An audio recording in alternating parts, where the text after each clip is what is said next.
But, you know, again, that's the situation with 2,400 rooftops. We really would not have the personnel to knock on every single door. And that may be, you know, when we talk about hindsight 2020 and getting programs, that may be something that Ms. Mann even mentioned. Maybe that's something that we, you know, have elderly personnel who actually want that extra, whatever, to have a list or somewhere at dispatch or with the, you know, the police department. You know, And I was something. thinking maybe we could coordinate that with the senior center, because I know they did attempt to open up that last day of the So, warming center. some of my clients did tell me that come to the center that Bear County did knock on their doors. They were very grateful and thankful because they did say that they knocked on their doors. So they did do that. I had about 3 of them that said that they got a knock on the door. And that was based on your list, correct? No. So maybe that's something we can coordinate with the center, is Yes, coming up they with a did. list of Yeah, I elderly didn't know residents. that until I the believe next at the day. fire department, there's a list of all the oxygen.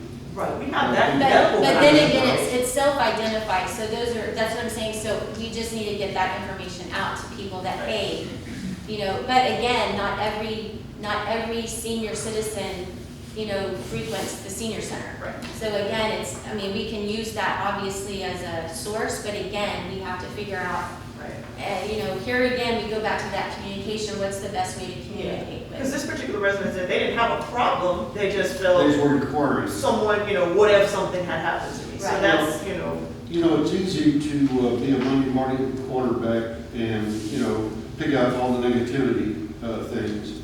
But in reality, if I had to put a score on it, it'd be 99.99. I mean, you gotta leave a little bit in there for maybe something, but I'd rather doubt it. I spent 4 nights in the house at 25 degrees, 19 degrees, whatever. Candles will mesmerize you like you wouldn't believe after a while.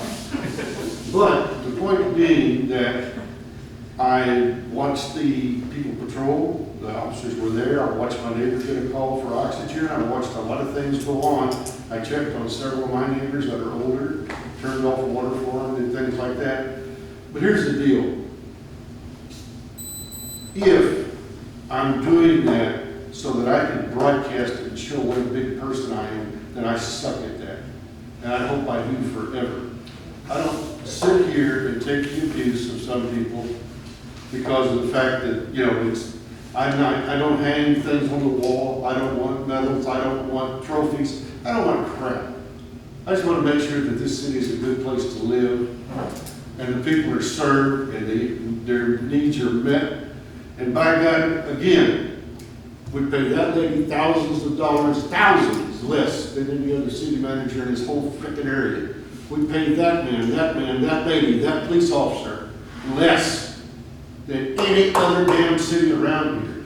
And that man sat in 19-degree weather in an unheated place to make sure that you people have your toilets flushed. You don't think that's not a godsend? Do you know what a hurricane toilet is? Does anybody here know? That's when you put the plastic bag in there. And that's when you go in the plastic bag and then you have to tie it off.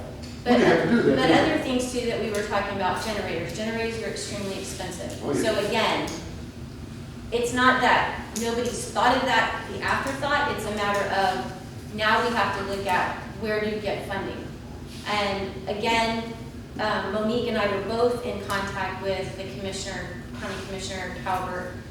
He actually called me at Walmart. You know, I was standing in line trying to get stuff after, you know, after that part, and you know, he was like, oh, okay, let's do that. Well, then he didn't call back. And then he said, okay, hold on, I'll call you when I get in the elevator. He didn't call me back, but he called Monique. So I mean, the conversation was happening. I can't tell you enough that everything and every phone call that was needing to be made was being made. You know, so like I said, it was an unfortunate event, but again, the resilience of the residents survived that. The resilience and the commitment of our staff survived that. I mean, I just can't, like I said, I had friends who were without water in other communities, large communities, and they were like, oh my God, you have water? I was like, yes. They said, you know, at times it was, at least you could, you know, get a drink of water if you needed it. I mean, that's the thing. I do wish that maybe we would have posted more about how to save food, because I put our food in as much in the refrigerator or put our food in a laundry basket and stuck it outside. You know, not everybody thought about that, or could do that. I mean, if you're an elderly person and you know, can't move your food, you know, I do know one of my other neighbors actually bucketed snow and she stuck it in her freezer and her refrigerator to keep everything. So she actually bucketed the snow and stuffed the freezer and fridge. So, you know, those are things that I don't think anybody, I just shouldn't say anybody, but a lot of people didn't think about it. It was just like, oh my goodness, we don't have, you know, we don't have electricity. But then again, it was so cold, none of us could really enjoy the snow because there was no way to warm up. But what we had, put in an ice chest, because I couldn't go buy ice. Yeah. So I just went in the ice chest, filled them up, put the stuff in there. And that's what I'm So saying, that's like, right. that may have been something that we could have, you know, that maybe, you know, could have done better as far as maybe like tips, I don't know. We're not tips. experienced with this Exactly. stuff, so- Yeah. Well, I had, Or even well, like how to make hot water, you know, people have, how do you, and how do you see, boil water? I don't know, I mean, I wasn't a Girl Scout, I don't know how to do See, it personally, but you and I've got a friend in Colorado who they stack soup cans, they stick large soup cans and then they Right. put candles underneath it there. You know, then she was also saying, make sure that you all don't look at the snow because it's blinding, you know, you're gonna hurt your eyes, because at one point the snow was extremely blinding. Yes. But you know, and then there was a lot of misinformation or information that was counter-reacting because CPS was saying open your window or open your blinds Open blinds. to let the light in. But TDM was saying don't do that because you're letting cold in your house, so make sure it's shut. So there was a little bit of conflicting information to share. So, like I said, I couldn't be prouder to live in the city, and I'm, you know, and the residents being resilient and helping each other and our city staff. So, and thank you, Monique. I know we burned our phone batteries down just to have to run outside and charge them again, but Well, that's There's one always- thing. When you charge your phone, it went out and charge it, you know, when you got warm. yeah. There's always gonna be somebody out there that's not satisfied, but all in all, I can say that we did well. The city did well. Yes. There's no doubt about And it. like I said, the fact that neighbors, you know, look out for each other is another thing, but that's always what's been in our community too, you know, people looking out for each other, so. But again, I just wanted to thank all of our city staff for doing what you do day in and day out, but especially, you know, Oh, they For that. big time. for that horrible moment. Something that should have been like, oh, look, it snowed, was like, oh my God, it snowed. So thank you very much. Okay, is it possible for me to get a list of the locations which required, mostly required assistance in the city? You know, potholes.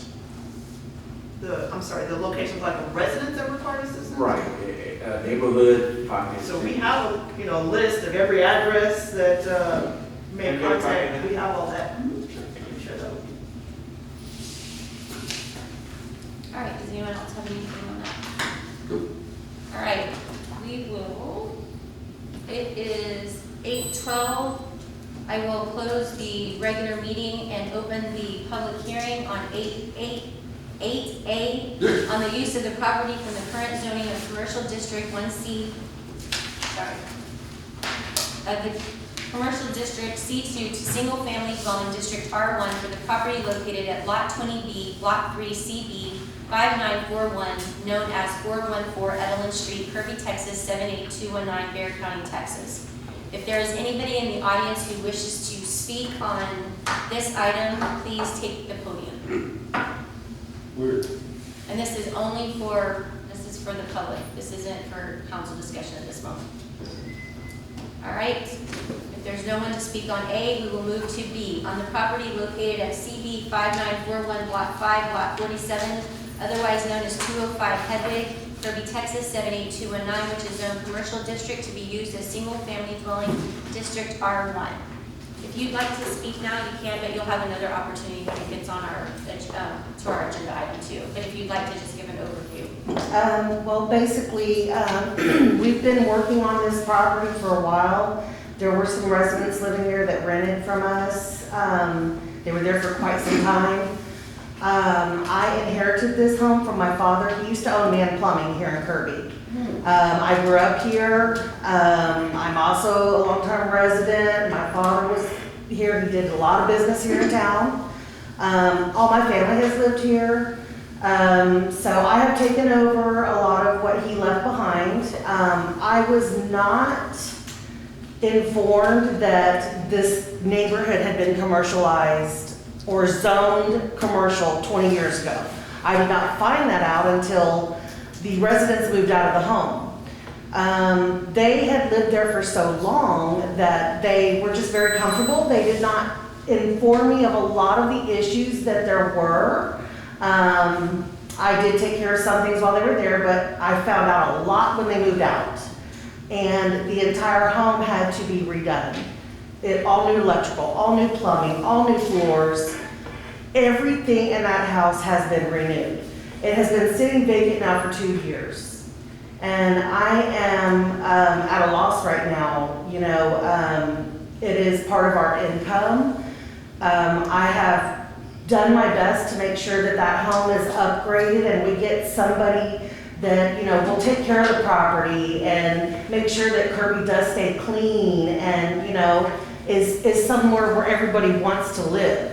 I enjoyed growing up here myself, and this neighborhood is, you know, where I was.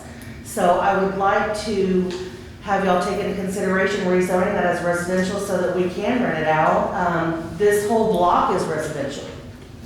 Has been for a long time. Correct. I don't see that changing. You know, a lot of these are long-term residents. They've been here forever.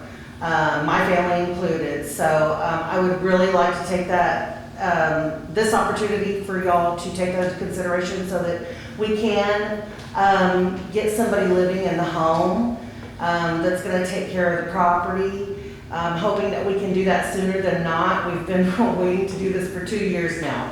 And I don't wanna let the home sit vacant any longer. When you don't live in a home, it starts falling apart.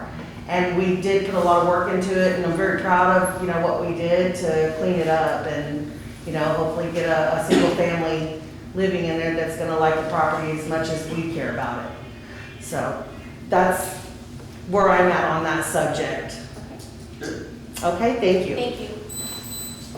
Is there anybody else who wishes to speak on this item B for the property at 205 Headway?